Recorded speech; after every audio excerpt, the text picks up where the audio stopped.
Much to look forward to, as we do right now, because it's time for the Sir Rupert Clarke. First run in 1951 is the Invitation Stakes. The Sir Rupert Clarke Stakes was renamed after the former chairman of the VATC in 2005. Jungle Cat who claws away! Jungle Cat in a photo finish. Prior to 1994, it was held on Royal Melbourne Show Day. Racing in the Rupert Clarke. But since 2023, it is run at the back end of the spring. Coming clear, a class act. Magic Time won it. Caulfield's 1400 metre Group 1 handicap has regularly attracted big fields of quality sprinters and middle distance runners. Testarossa digs deep, finds and wins. In 2017, it unearthed up-and-coming sprinter Santa Ana Lane. Santa Ana Lane is charging home and will get up. While in 2019, the Sir Rupert Clarke provided one of the feel-good stories of the spring.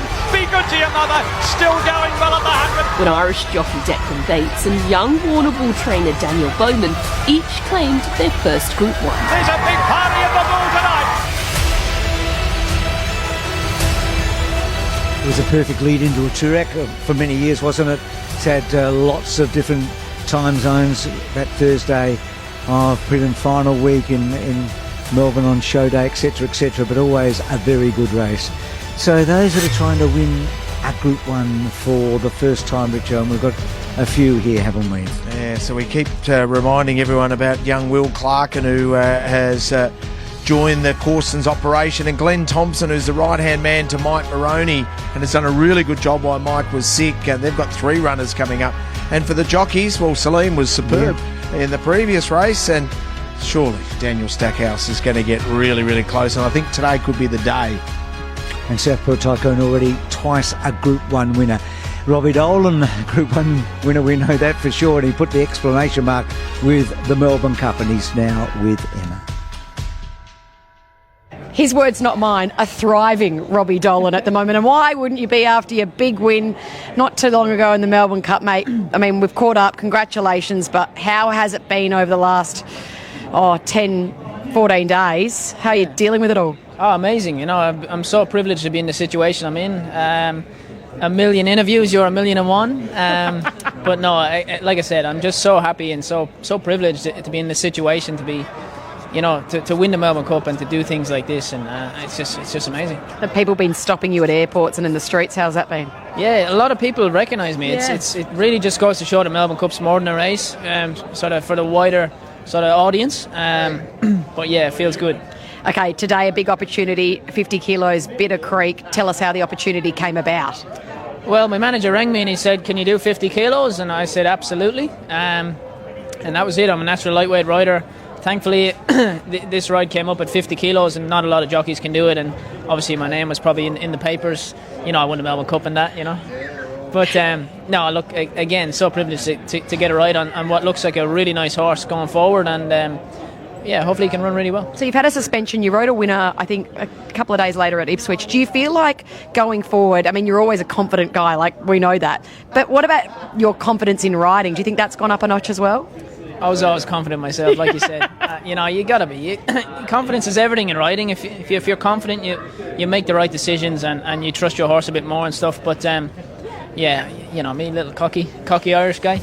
Go get that swagger on. Been win on Buffalo River. We know what a good horse he is and how well he runs for her.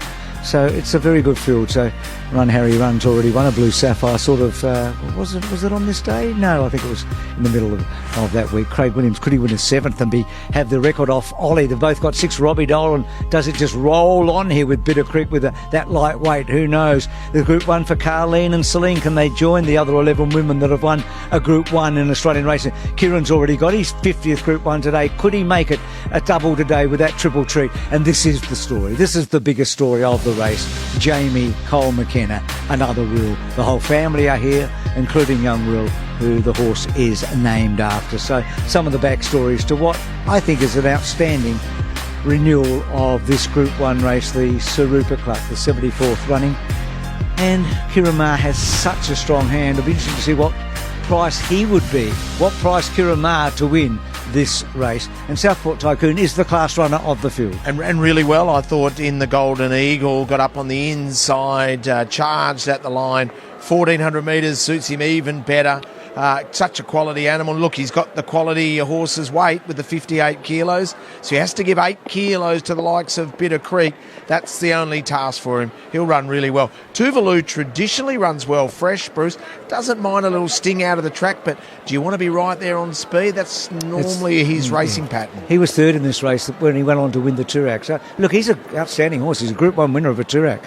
Here's another wheel. So, Jamie's going to look for cover. He's got a real turn of foot. He's a winner. He's won 8 out of 12. He is a beauty, this guy, and he's always... we've spruiked him as a Group 1 winner in waiting. Well, he gets his chance now to produce what many think is the ultimate fairy tale, and that is a bit of destiny for him. He's going to be so hard to beat today. He should race really well. And 1,400 is just beautiful for him, isn't it? Gentleman Roy...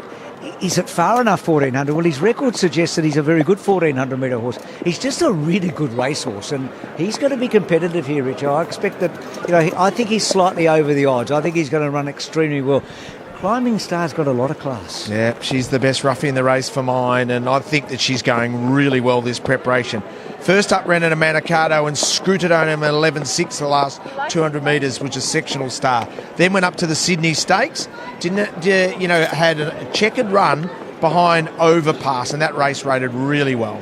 And Jimmy Star's my top selection. Inside barrier, some are concerned, but I think with the likes of Buffalo River in the race, I think they'll string out. You'll be able to get your position, and Damien Lane will be able to get off the rail at the right time. He's unbeaten at Caulfield 3 for 3. This time last year, Comanche's running second in the 1,000 guineas behind Jolly Star. I mean, that's absolutely top-class form.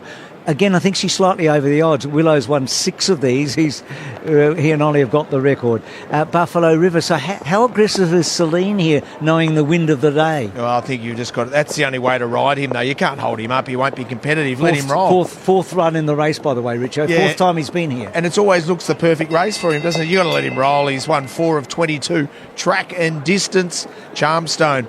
Gee, she's over the odds. She'll run some sort of race. Mickey D, who won last year with Magic Time. Sectional star when she ran first up. Really good run in the Rising Fast.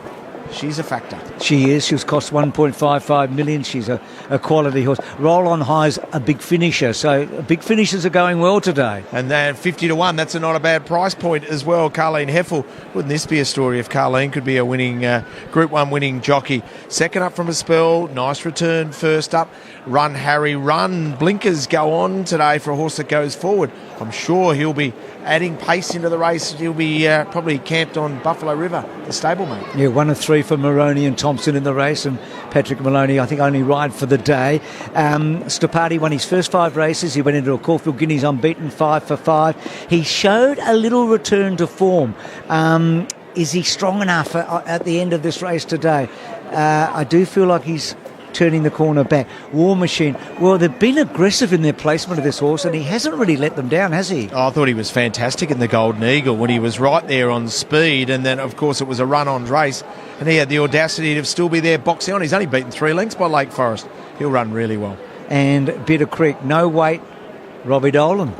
A chance, I think. Say no more.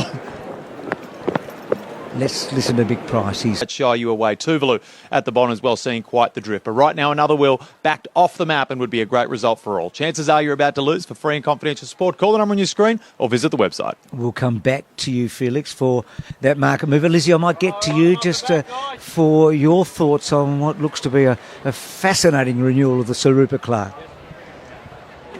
Really keen on another World's chances. I thought that he's been pretty much impeccable so far this preparation. Looks a perfect race for him over the 1400. It is hopefully going to play out exactly how all the punters want it to, and I'm sure that Jamie Carr will have someone riding on her shoulder during the race. Thanks, Lizzie. Market mover Felix from Sportsbet. The 4 another wheel smashed $4 into $2.60.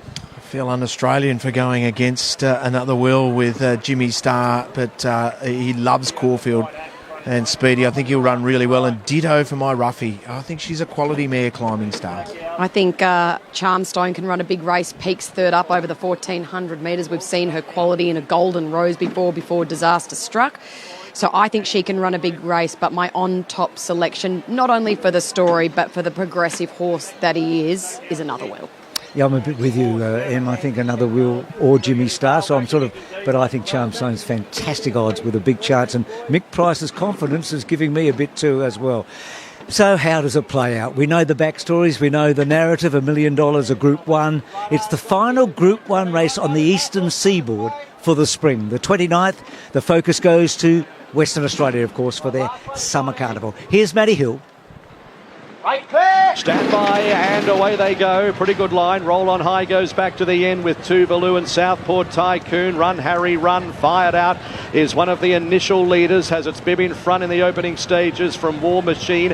Charmstone behind those horses. Gentleman Roy is forcing up, and then came another Will outside of Jimmy Star the fence. A length and a half away Climbing Star, and there's old Buffalo River now surging around the outside as he likes to do. So there's going to be no peace. Over Racing Stapati midfield. 2 lengths Komochi, Bitter Creek, Southport Tycoon, Roll on High and Tuvalu. Run Harry Run is the leader. 800 metres to go from Gentleman Roy, who's working up around the outside with Buffalo River. War Machine behind those leaders. A length away Jimmy Star in 5th place. Then came another Will. Next to Party and Charmstone from Climbing Star. 2 lengths Komochi, Bitter Creek and Wellback, Southport Tycoon, Tuvalu and Roll on High. It's Run Harry Run before the corner at the 400 metres by a length to War Machine, who's trying to grind it out. Jimmy Star needs a run badly behind those horses. Then came Gentleman Roy. Charmstone's run up behind them. Another Will is coming on, and they were followed next in the field by Komochi. Another Will went to the front. 200 metres to go. Komochi's a real threat. Another Will, and neck in front. Komochi trying to pick him up. Another Will grabbed by Komochi. Komochi just in front. Komochi wins it. A neck another Will Stapati and Southport Tycoon followed by Tuvalu. Next to finish in the race, Climbing Star, Bitter Creek, Charmstone, Buffalo River, and Jimmy Star had no luck. Was seeing backsides all the way up the straight. Behind those horses then was Run Harry Run, Gentleman Roy and Roll on High amongst the tail enders. So Craig Williams gets a 7th Sir Rupert Clarke, an 81st Group 1 for him. And this filly, you think about, she was 2nd in a flight state, 2nd in 1,000 guineas, 3rd in the Cornwall Classic. She's been placed in 3 Group 1 races. Yulong paid $2.2 million at the chairman's sales for her this year, and their unbelievable spring continues. Oh, Em, another Will. We thought the fairy tale was going to come true. Spatati runs well, but it was Komochi and Willow with the 7th Sir Rupert Clarke. Komochi deserved that. As you mentioned, she is a numerous Group 1 placed mare. But in terms of a training performance by Gary Portelli, I remember at the chairman's sale, he was pleading with Yulong, can I please keep her? I'll get the job done. Can I please keep her? I'll get the Group 1. And he does here today. They initially purchased her for $21,000. They've then turned that into a $2.2 million purchase at the English chairman's sale, as you mentioned. And now she wins a Group 1 Sir Rupert Clarke. She's been knocking on the door. The drop back from the 1600 to the 1400. Absolute masterstroke from Gary Portelli. Fair to say that that is her ideal trip, the 7 furlongs. But yes, another Will. I thought he was there. I thought the fairy tale and the story was all going to come off and happen and come true. But he just found wanting. Late Stapati's returned. And well. Really, really well. And then Southport Tycoon, we know the quality that he exhibits. He's a 2-time Group 1 winner, and he rounds out those top 4 placings. You've summed it up oh so well. And Willow and Jamie up the straight together, 2 champion jockeys, and Craig able to win. Another Will just running out. Gary Portelli's going to be over the moon for all sorts of reasons. Here's Richo. Well, Gary Portelli, you win your 2nd Sir Rupert Clarke with a filly now mare that you've had so much faith in. She's a Group 1 winner now. Thank God. You know, it's been a long time coming for us. We've run a lot of seconds in Group 1 company with her, and you know, we drew a wide gate today, and we're a little concerned, but I spoke to Craig on Wednesday afternoon, and he said, it's Wednesday, Gary. Yeah. Anything can happen. And he said, I'll just ride it for cover today, and he got back. Had trouble around the corner, but geez, he lifted. What a great ride. Yeah, it was fantastic. I mean, Craig's just got the knack in this race. He's got the record 7 wins now. When he booked himself for the ride, you would have got confidence. Well, that was the confidence that I needed, you know. Yeah. Like, I thought, how am I going to get the rider down here? A couple of jockeys I'd asked sort of turned their back on us, and which is typical. Yeah. And but when he decided he's going to ride, I thought, well, okay, he must think she's a chance. He's a pretty good form student, and he did the job for us. So as he comes out, you know, you don't tell him what he's got to do. Craig, he just comes out and says, I'm going to do this. Did you do it then? and he did it better than I even expected. And to win for Yulong, mate, this is huge in your career because they are an unbelievable group to train winners for. Well, the pressure's been on me for the last couple of weeks, I've got to say, because I've been the only one who hasn't trained a winner in the last few weeks for him. So it was great, and thanks to Yulong for sticking by me. Vin Cox and the team, Sam, they've been fantastic. They've just let me do what I needed to do with the mare, and now we're a Group 1 winner. So, repaid their faith and given us a chance to a little stable to win a Group 1 with a mare they paid a lot of money for. You deserve it, butter. Well done. Thank you. The phone's going crazy in my Good pocket. on you, mate. Enjoy it. Thank you. He's a great guy. Rebel Dane, he turned into a stallion by winning this race, Gary, in 2013, and Rebel Dane went on to Sarah Golden Slipper winner that Gary trained in Fireburn, but Willow just getting over the top there. 7 Sir Rupert Clarkes, can you believe it? Jamie gave another Will a beautiful ride. She got oh so close, and Safadi has really turned the clock back. So, terrific horse. She's a 4-year-old mare. What a story. 21 grand she